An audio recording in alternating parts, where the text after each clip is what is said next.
অবশেষে আশঙ্কাই সত্যি হলো, শুরু হয়ে গেল ভারত পাকিস্তান প্রাণঘাতী সংঘাত। মঙ্গলবার দিবাগত মধ্যরাতে ভারতের ভয়াবহ মিসাইল হামলায় কেঁপে ওঠে পাকিস্তান। এতে নিহত হয়েছেন অন্তত ৮ বেসামরিক পাকিস্তানি। পাল্টা জবাব দিতে শুরু করেছে পাকিস্তানও। এখন পর্যন্ত ভারতের ৫টি যুদ্ধবিমান ভূপাতিত করার দাবি করেছে পাকিস্তান। নিয়ন্ত্রণ রেখায় পাকিস্তানি সেনাদের গুলিতে নিহত হয়েছেন ৩ জন ভারতীয় নাগরিক। পাশাপাশি ভারতীয় সেনাবাহিনীর ব্রিগেড সদর দপ্তরে হামলা চালিয়েছে দেশটি। আন্তর্জাতিক সংবাদ মাধ্যমগুলো জানাচ্ছে, মঙ্গলবার দিবাগত মধ্যরাতের পর পাকিস্তানের কুটলি, ভাওয়ালপুর, মুরিদকে, বাগ ও মুজফ্ফরবাদে মিসাইল হামলা চালায় ভারত। ভারতের হামলায় এখন পর্যন্ত ৮ জন নিহত এবং ৩৫ জন আহত হওয়ার খবর পাওয়া যাচ্ছে। নিহতদের মধ্যে ২ জন শিশু রয়েছে। এছাড়া এ ঘটনায় নিখোঁজ রয়েছেন ২ পাকিস্তানি। হামলার খবর নিশ্চিত করেছে পাকিস্তান আন্তঃবাহিনী জনসংযোগ পরিদপ্তর। বার্তা সংস্থা রয়টার্স একাধিক প্রত্যক্ষদর্শীর বরাতে জানিয়েছে, পাকিস্তানের আজাদ কাশ্মীরের রাজধানী মুজফ্ফরাবাদের পাহাড়ি অঞ্চলের কাছে একাধিক বিকট বিস্ফোরণের শব্দ শোনা গেছে। পাকিস্তানে মিসাইল ছোড়ার তথ্য নিশ্চিত করেছে ভারতও। তারা এই হামলার নাম দিয়েছে অপারেশন সিঁদুর। দেশটি জানিয়েছে, তাদের সামরিক বাহিনী আজাদ কাশ্মীর সহ পাকিস্তানের ৯টি জায়গায় মিসাইল ছুড়েছে। এক বিবৃতিতে ভারতীয় সশস্ত্র বাহিনী জানায়, পাকিস্তান এবং পাকিস্তান অধিকৃত জম্মু কাশ্মীরে সন্ত্রাসীদের অবকাঠামোতে আঘাত হানা হয়েছে। এদিকে হামলার বদলা নিতে শুরু করেছে পাকিস্তানও। ভারতের মিসাইল হামলার জবাবে দেশটির ৫টি যুদ্ধবিমান ভূপাতিত করার দাবি করেছেন পাকিস্তানের প্রতিরক্ষা মন্ত্রী খাজা আসিফ। এছাড়া কয়েকজন ভারতীয় সেনাকে যুদ্ধবন্দী হিসেবে আটকের দাবিও করেছেন তিনি। এক বিবৃতিতে ভারতীয় সেনাবাহিনী জানিয়েছে, ভারত শাসিত কাশ্মীরে পাকিস্তানি সেনাদের গোলাবর্ষণে ৩ জন বেসামরিক নাগরিক নিহত হয়েছেন। যুদ্ধবিমানকে নিশানায় পরিণত করার পাশাপাশি ভারতীয় সেনাবাহিনীর ব্রিগেড সদর দপ্তরে হামলা চালিয়েছে পাকিস্তান। ভারতের মিসাইল হামলার জবাবে তাৎক্ষণিকভাবে নয়াদিল্লির বিরুদ্ধে পাল্টা হামলা চালানো শুরু করে ইসলামাবাদ। দেশটির নিরাপত্তা বাহিনীর একটি সূত্র সরকারি টিভি চ্যানেল পিটিভিকে জানিয়েছেন, ভারতীয় সেনাদের ব্রিগেড সদর দপ্তরে হামলা চালিয়ে এটি ধ্বংস করা হয়েছে। হামলার প্রতিক্রিয়ায় ভারতকে বিশ্বাসঘাতক আখ্যা দিয়ে পাকিস্তানের প্রধানমন্ত্রী শাহবাজ শরীফ বলেছেন, তারা পাকিস্তানের ভেতরে ৫টি জায়গায় কাপুরুষিত হামলা চালিয়েছে।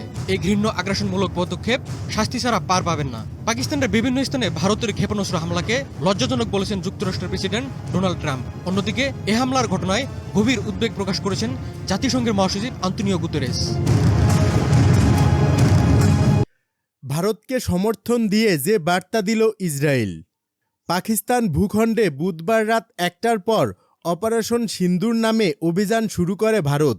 বার্তা সংস্থা রয়টার্স জানিয়েছে, অভিযানের অংশ হিসেবে ভারতের বিমান হামলায় অন্তত ২৬ জন নিহত এবং ৪৬ জন আহত হয়েছে। এই হামলার কয়েক ঘন্টা পরেই ভারতকে সমর্থন দিয়ে বার্তা দিয়েছে ইসরায়েল। বুধবার ভারতীয় গণমাধ্যম হিন্দুস্তান টাইমস বলেছে, এক্সে এক বার্তায় ভারতে নিযুক্ত ইসরায়েলের রাষ্ট্রদূত রেউভেন আজার বলেন, সন্ত্রাসীদের জানা উচিত তাদের জঘন্য অপরাধের জন্য কোনো নিরাপদ আশ্রয় নেই। ইসরায়েল ভারতের আত্মরক্ষার অধিকারকে সমর্থন করে। ভারতীয় সেনা ও গোয়েন্দা সূত্রের বরাত দিয়ে ভারতীয় সংবাদ মাধ্যম জানিয়েছে, সন্ত্রাসবাদী সংগঠনগুলোর ঘাঁটি চিহ্নিত করে অন্তত পরিকল্পিত ও সীমিত পরিসরে হামলা চালানো হয়েছে পাকিস্তানে, যার লক্ষ্য ছিল কেবলমাত্র সন্ত্রাসী ও তাদের অবকাঠামো।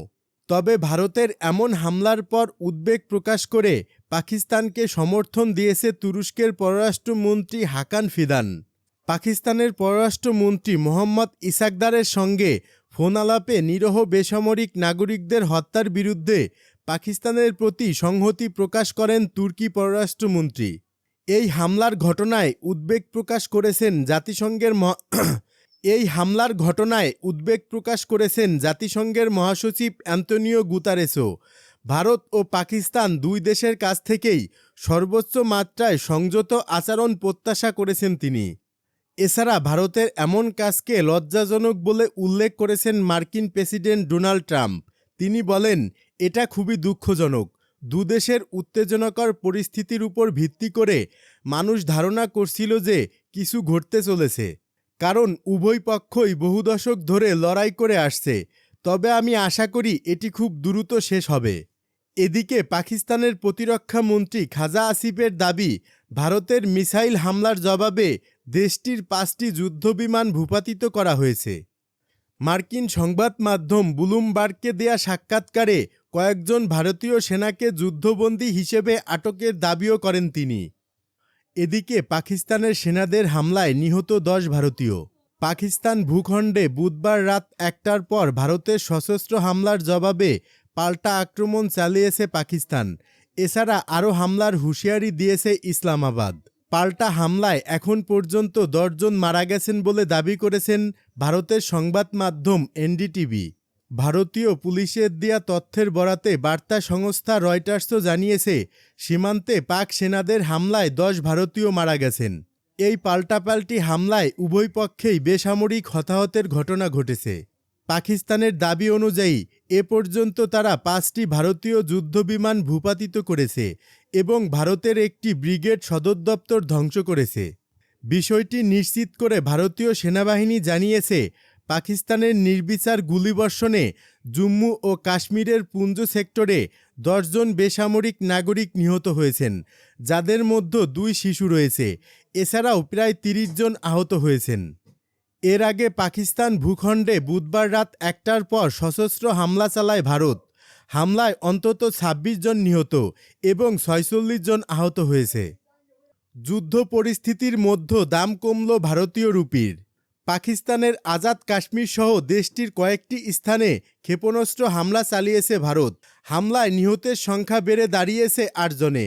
এছাড়া আহত হয়েছেন আরও 35 জন। পরে পাল্টা হামলা চালায় পাকিস্তানও। এমন পরিস্থিতিতে ডলারের বিপরীতে কমে গেছে রুপির দাম। বুধবার ভারতীয় সশস্ত্র বাহিনী পাকিস্তান ভূখণ্ডে একাধিক স্থানে হামলা চালানোর পর এনডিএফ বাজারে মার্কিন ডলারের বিপরীতে ভারতীয় রুপির দাম কমেছে। এদিকে ভারতকে পাল্টা জবাব দিতে পাকিস্তানের হামলায় এ পর্যন্ত 5টি যুদ্ধবিমান ভূপাতিতের পাশাপাশি ভারতের একটি ড্রোন ও ব্রিগেড সদর দপ্তর ধ্বংসের দাবি করেছে ইসলামাবাদ। এমন পরিস্থিতিতে সীমান্তবর্তী রাজ্যে থাকা বিমানবন্দরগুলো বন্ধ করে দিয়েছে নয়াদিল্লি।